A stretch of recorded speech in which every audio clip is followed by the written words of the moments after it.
El sexo entre humanos tiene más de 2 millones de años, pero ¿ha sido siempre igual? Las primeras referencias escritas proceden de una época en que las relaciones sexuales ya estaban estereotipadas. El matrimonio y los tabúes sexuales, así como las estrictas penalizaciones por transgredirlos, estaban firmemente implantados. Pero ¿cuándo sintieron los humanos por primera vez la necesidad de imponer unas normas?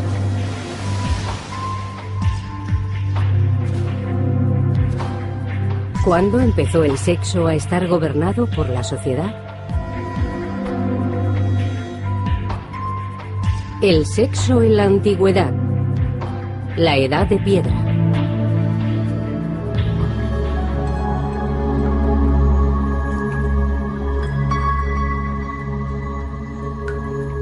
En este programa seguiremos el progreso del Homo sapiens desde su aparición hasta los primeros asentamientos e intentaremos averiguar cómo fue evolucionando la sexualidad humana.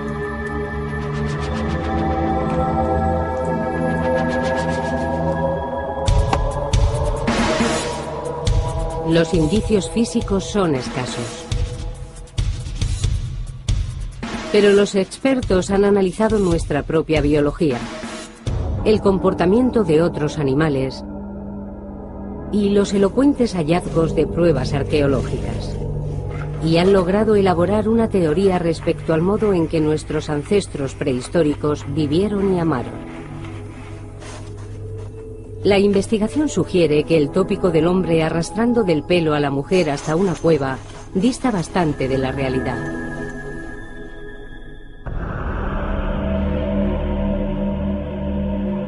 Hace 26.000 años, 10.000 años después de la muerte del último Neandertal, un reducido grupo de humanos primigenios ejecutó un extraño ritual.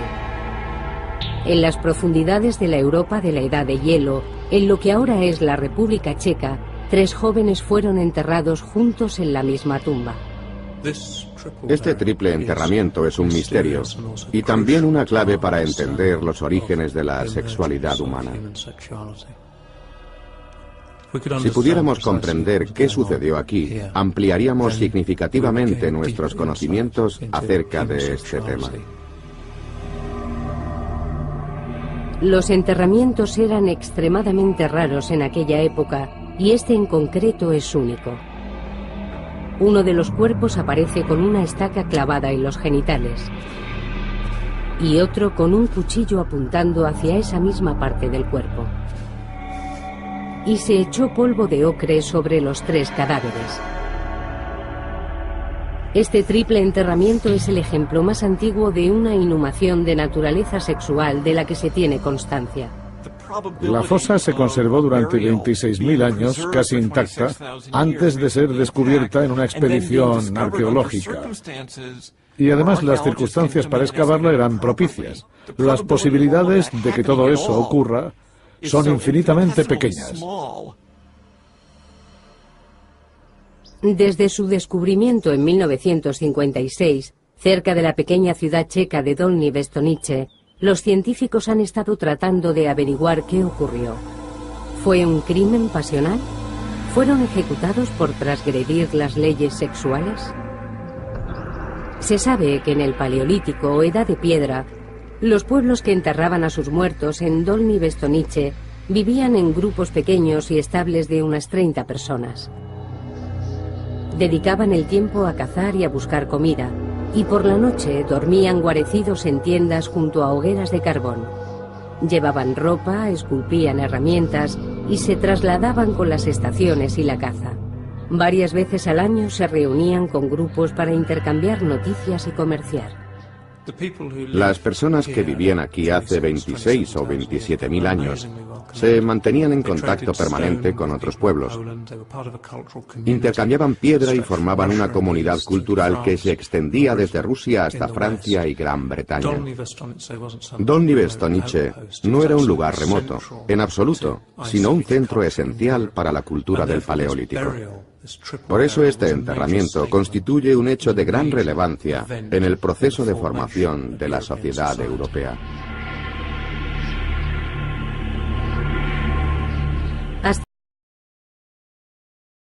profesor Eric Trinkaus no pudo someter a los esqueletos a un análisis completo de pruebas anatómicas y forenses. Descubrió que sus edades oscilaban entre los 17 y los 23 años, la época de plenitud reproductiva. Y también averiguó que los cadáveres de los laterales eran sin duda hombres, pero el de en medio resultaba más difícil de clasificar. Si nos fijamos en la cara, parecen los rasgos finos de una mujer. Y si observamos el tamaño y la fortaleza de la pelvis, también diría que es una mujer. Pero si aislamos la pelvis y examinamos su forma y otros detalles, también podría pertenecer a un hombre. La conclusión más probable es que se trate de una mujer. Pero en tal caso hablaríamos de una mujer que no ha parido nunca.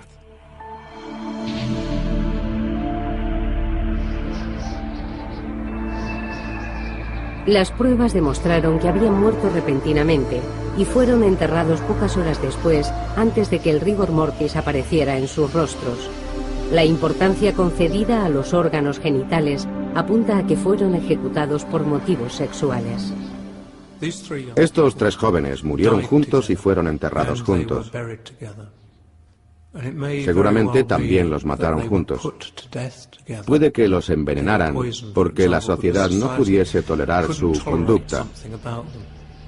Quizá actuaron de un modo depravado para esa época. Pero ¿qué horrible acto pudieron cometer?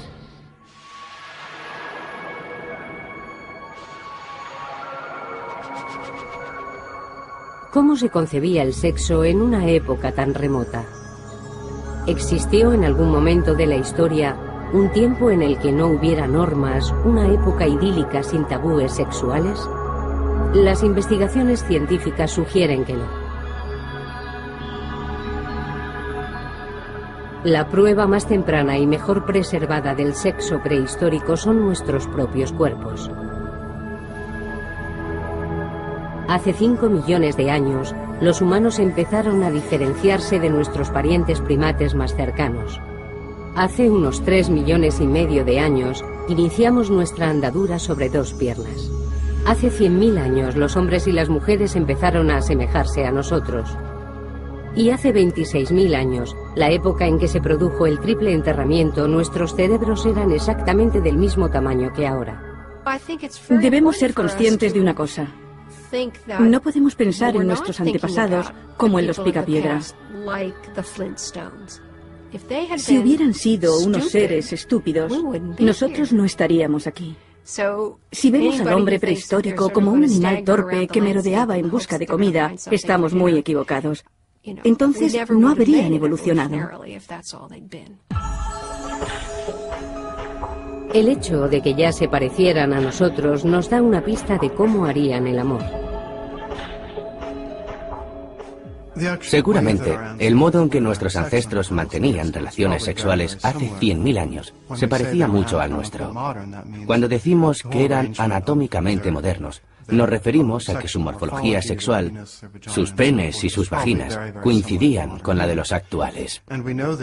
Hay una especie de chimpancés, los bonobos, que copulan frente a frente.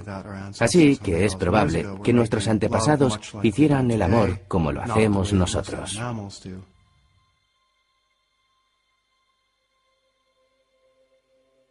Sin embargo, las mayores similitudes se han encontrado en el interior de nuestros cuerpos.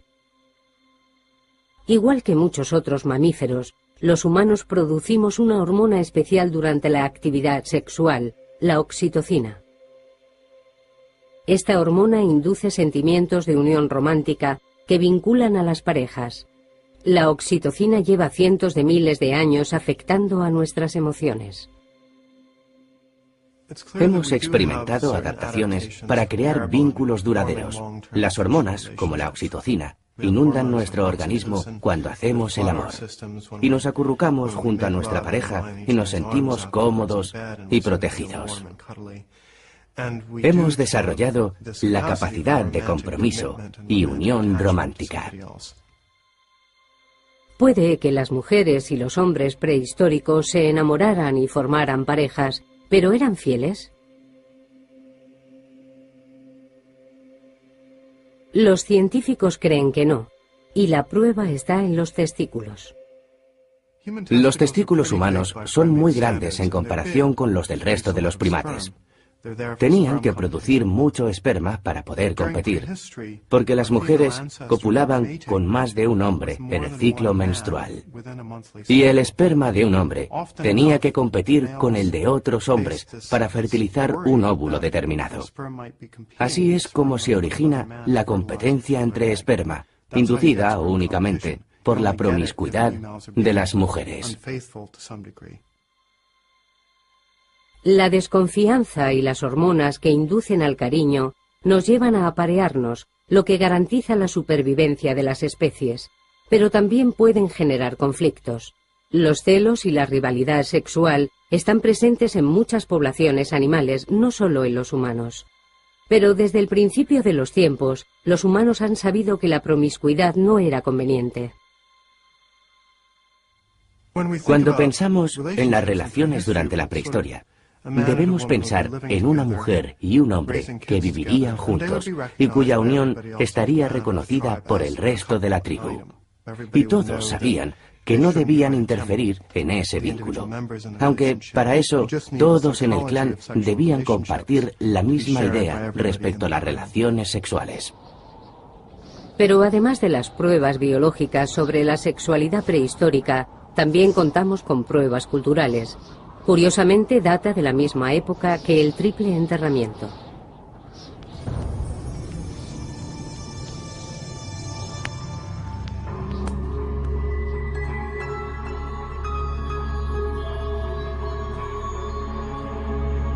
Un arqueólogo encontró este pequeño objeto en la orilla del Danubio, en 1908. Es de menor tamaño que la palma de una mano y se asemeja a una mujer con el pelo corto, pechos voluptuosos y unas caderas y unos muslos exageradamente grandes. Después de esta, se han hallado muchas figuras similares. Esta estatua de arcilla procede del mismo yacimiento del enterramiento. De nuevo, muestra énfasis en los pechos, las caderas y los muslos. ¿Qué serán estas extrañas figuras? ¿Se trata de diosas de la Edad de Piedra? ¿El icono sexual de la prehistoria? ¿O son solamente arte? Algo destacable respecto a estas figuras es que la gente tenía que emplear bastante tiempo en esculpirlas. De esto se deduce que ya no dedicaban todo su esfuerzo a la supervivencia. Los expertos creen que las mujeres, igual que los hombres, saldrían a buscar alimento. La idea popular de que el hombre consigue la comida y provee a la mujer no tiene mucha lógica. Ese estereotipo carece de sentido. Sobrevivían de la caza y la pesca y ocasionalmente recogiendo bayas y frutos secos. Y también habría miembros del clan que se quedaban en el poblado cuidando de los niños o de los enfermos. Pero cuando se trataba de cazar, todos colaboraban por igual. Parece que en la prehistoria existía mucha más igualdad sexual. De hecho, las mujeres eran perfectamente capaces de alimentarse, de alimentar a sus hijos, de protegerse. Vivían en grupos unidos y se desenvolvían muy bien sin los hombres. No los necesitaban tanto, y eso les concedía muchísimo poder. Los estudios sobre grupos cazadores y recolectores también apuntan a la igualdad. En las sociedades recolectoras se da un nivel de igualitarismo razonable. Si alguien no estaba conforme con la organización de las tareas, siempre podía optar por irse, buscar otra tierra cerca del agua o de otros pastos y vivir felizmente allí.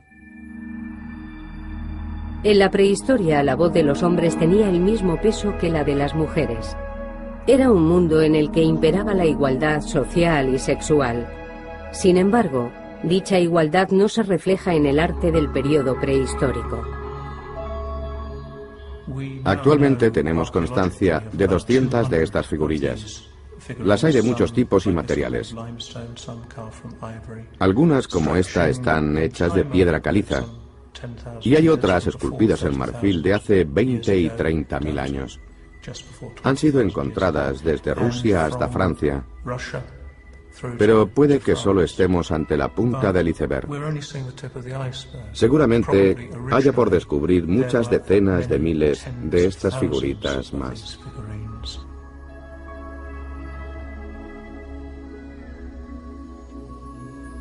En contraste, se han encontrado muy pocas figuras de hombres. Una de las primeras figuras masculinas, y sabemos a ciencia cierta que es un hombre porque posee pene, tiene un agujero en el torso que le atraviesa hasta la columna vertebral y presenta otro agujero en la cabeza. Son los restos de un muñeco. Es una de las primeras representaciones de un hombre y se trata de una marioneta. Resulta curioso.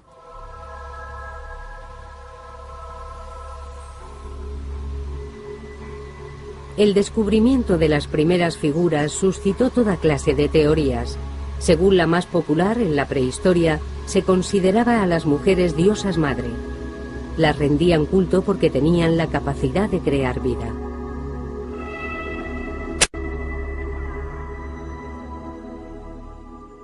El milagro en el cuerpo de la mujer era obvio. No le pasaba lo mismo al hombre. La fuerza de la vida no existía, o no era tan evidente en el cuerpo del hombre. Veían los genitales colgantes, pero no establecían relación directa entre ellos y el proceso de nacimiento, muerte y renacimiento. Y la gente de la Edad de Piedra sentía la necesidad de poseer un símbolo tangible al que venerar. Eso podría haberlos llevado a imaginarlo con forma de mujer.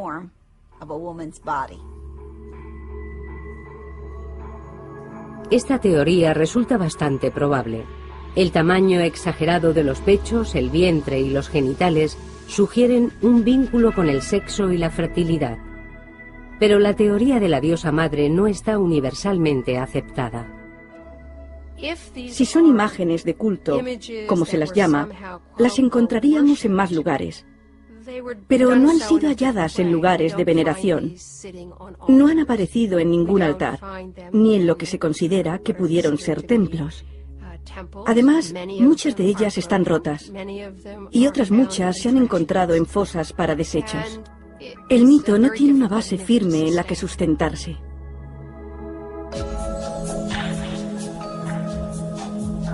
Esas dudas han conducido a otra teoría. Quizás solo reflejaban el canon de belleza de la Edad de Piedra. La mayoría de los especialistas que las han estudiado son hombres y han interpretado las figuras desde su punto de vista. Algunos infieren que al ser mujeres y estar desnudas, debían ser una representación del icono sexual. También han pensado en ellas como artilugios educativos, algo fabricado por mujeres para transmitir los secretos de la feminidad a las jóvenes de la tribu. No tenemos por qué asumir que fueran fabricadas por hombres, ni que fueran fabricadas para hombres. De ahí que sea tan complicado atribuirles una función.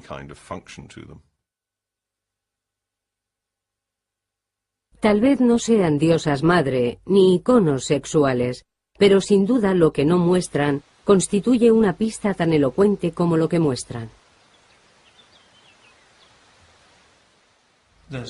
Se ve que prestaron mucha atención al detalle en los atributos sexuales. La vulva, el pecho. Se diferencian perfectamente los labios e incluso muestran una hendidura que señala la posición del clítoris. En cambio, carecen completamente de rostro. Quizás hace 25.000 años asistimos por primera vez a la creación de la categoría sexual.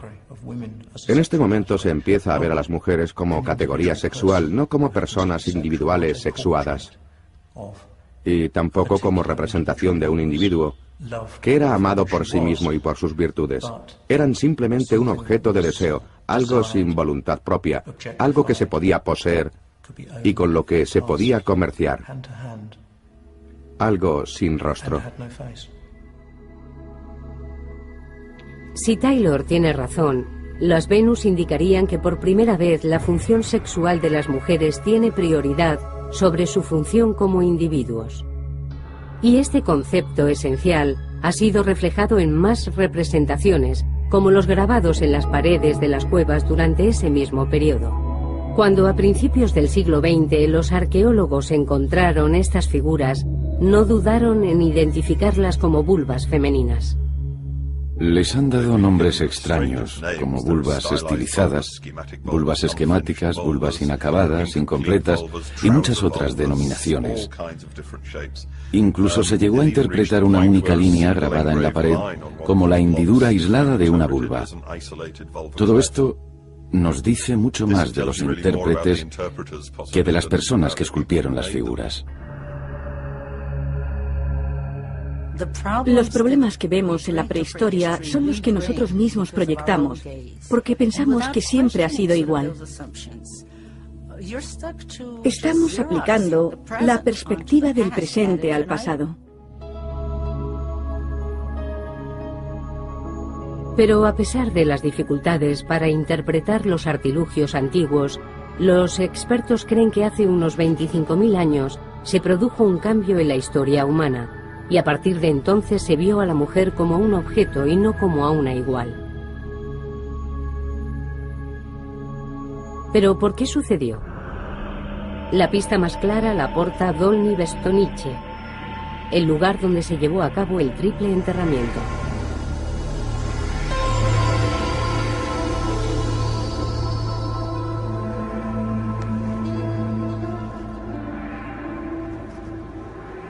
En un determinado momento de la prehistoria, los seres humanos decidieron regular las relaciones sexuales entre los hombres y las mujeres. ¿Pero por qué tuvieron esa necesidad?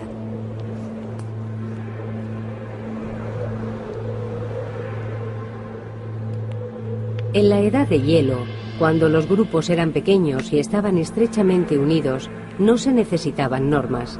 Pero cuando las tribus empezaron a mezclarse, todo se complicó. Recordemos que estos pueblos están muy diseminados por el territorio. Quizá estemos hablando de una densidad de población de una persona por cada 1000 kilómetros cuadrados. Esa sería más o menos la media. Las posibilidades de que un hombre encontrara a una mujer de su misma edad y disposición eran muy escasas. Por eso, cuando se juntaban dos grupos, aprovechaban la oportunidad de relacionarse.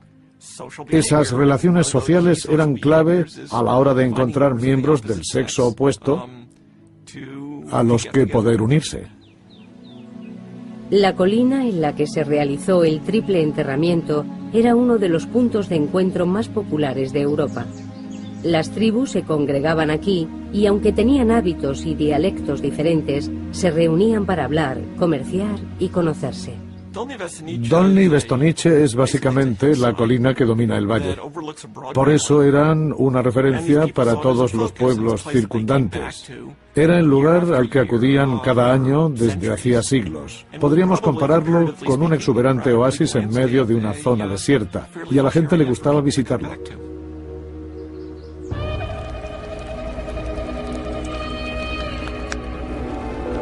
Las reuniones en la colina constituirían un acontecimiento de gran relevancia. Era una oportunidad de conocer a otras personas y de unirse a ellas. La gente se congregaba aquí en considerables multitudes para las ceremonias de búsqueda de pareja o para cualquier otro tipo de celebración. Era un sitio de agregación, como se los conoce técnicamente. Es un término arqueológico que designa estos lugares donde los pueblos permanecían un tiempo y realizaban actividades sociales. Pero el éxito de Dolní acabó, en cierto modo, perjudicando a las tribus. Cuantos más pueblos se congregaban, más se debilitaba la estabilidad social y sexual de cada uno en particular. Cada vez eran más los candidatos y más las oportunidades de tener relaciones sexuales. Por eso, con estas agrupaciones a gran escala, surgieron ciertas normas sobre el sexo. Pero las normas están para romperse. En Dolní Věstonice había un grupo de 100 o 200 personas viviendo juntas. Y también allí es donde se localiza este enigmático enterramiento. Quizá nunca podamos reconstruir con exactitud la historia, pero intuimos que pudo deberse a la violación de alguna norma sexual. O puede que el enterramiento en sí fuese un modo de implantar una norma, quizá la primera ley referida al sexo. Pero ¿podemos inducir algo concreto respecto a dichas normas a partir de este enterramiento? La mejor pista la hallamos en el modo ritual en que fueron colocados los cuerpos. No se ha encontrado ningún otro enterramiento tan elaborado de aquella época. La mano del hombre de la izquierda está colocada sobre el pubis de la mujer en el medio. Le giraron todo el cuerpo para enterrarlo mirando hacia ella. Pero el brazo de la mujer está enganchado al hombre de la derecha, como si existiera una relación establecida entre ellos. Él tiene la cara contra el suelo. Fue enterrado boca abajo. Parece que la posición de los cuerpos guarda algún tipo de significado. El hecho de que el cuerpo de la derecha descanse sobre su abdomen tiene alguna explicación, y no se ven rastros de cambio de posición o movimientos. Desde luego, la postura transmite un mensaje, pero no sabemos cuál. Eso sigue siendo una incógnita.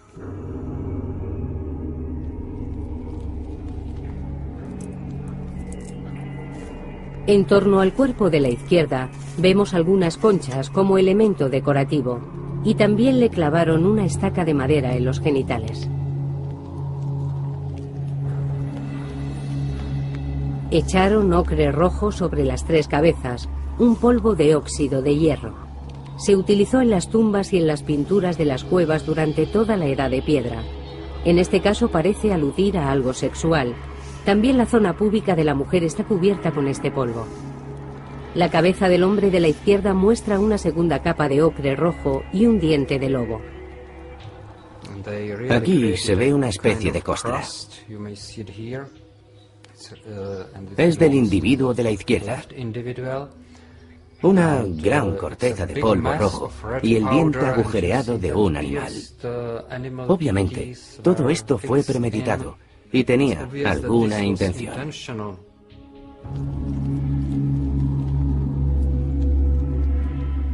Y por último, para dejar aún más claro el mensaje, hay un cuchillo de sílex que apunta directamente a la vagina de la mujer.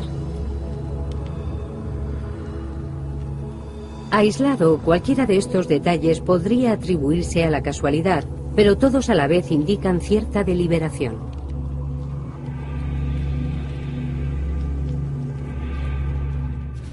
La teoría más probable es que el hombre de la izquierda es un intruso en la relación de los otros dos. Quizás se tratase de un violador o de un amante. En todo caso, este hallazgo sugiere que las parejas eran reconocidas socialmente.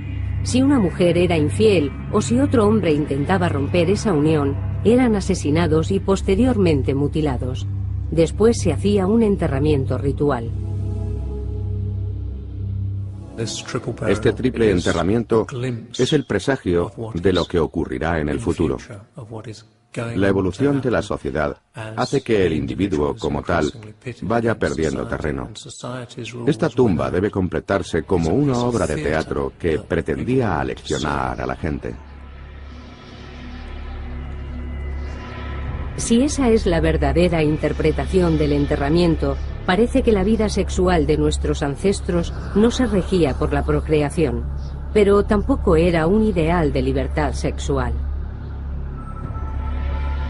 Antes de los primeros asentamientos y de la existencia de las primeras ciudades, ya se implantaban normas y castigos para los transgresores, y a medida que crecían las comunidades, las normas se hicieron cada vez más necesarias.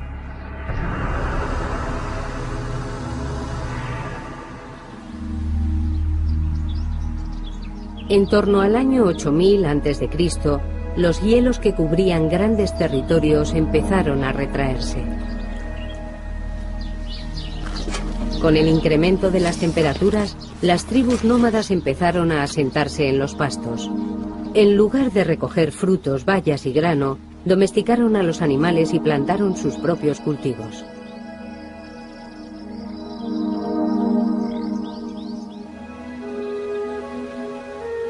Esto es Çatalhöyük, en la actual Turquía. Fue la primera ciudad del mundo. El efecto que este lugar produjo en la vida sexual del ser humano se ha prolongado hasta nuestros días. En esta ciudad, construida sobre el lecho de un antiguo lago y atravesada por 2 ríos, vivían cerca de 10.000 personas. Una pintura de este territorio representa el primer mapa de la historia de la humanidad. Muestra Çatalhöyük a los pies de un volcán. Los grupos de casas estaban tan próximos que de pronto todo el mundo tenía vecinos. Ahora puede ser difícil de imaginar porque todos vivimos en ciudades y llevamos vidas muy organizadas, pero creo que aquel fue uno de los momentos más importantes del desarrollo humano. Las generaciones sucesoras fueron construyendo sus casas encima de las anteriores, dejando a su paso estratos de ruinas de 20 metros de profundidad. Aquí estamos pisando casas neolíticas. Sí, es un túmulo. Höyük en turco. Es una pila de varias generaciones de casas de adobe y sus desechos. Se formó después de un largo periodo de tiempo.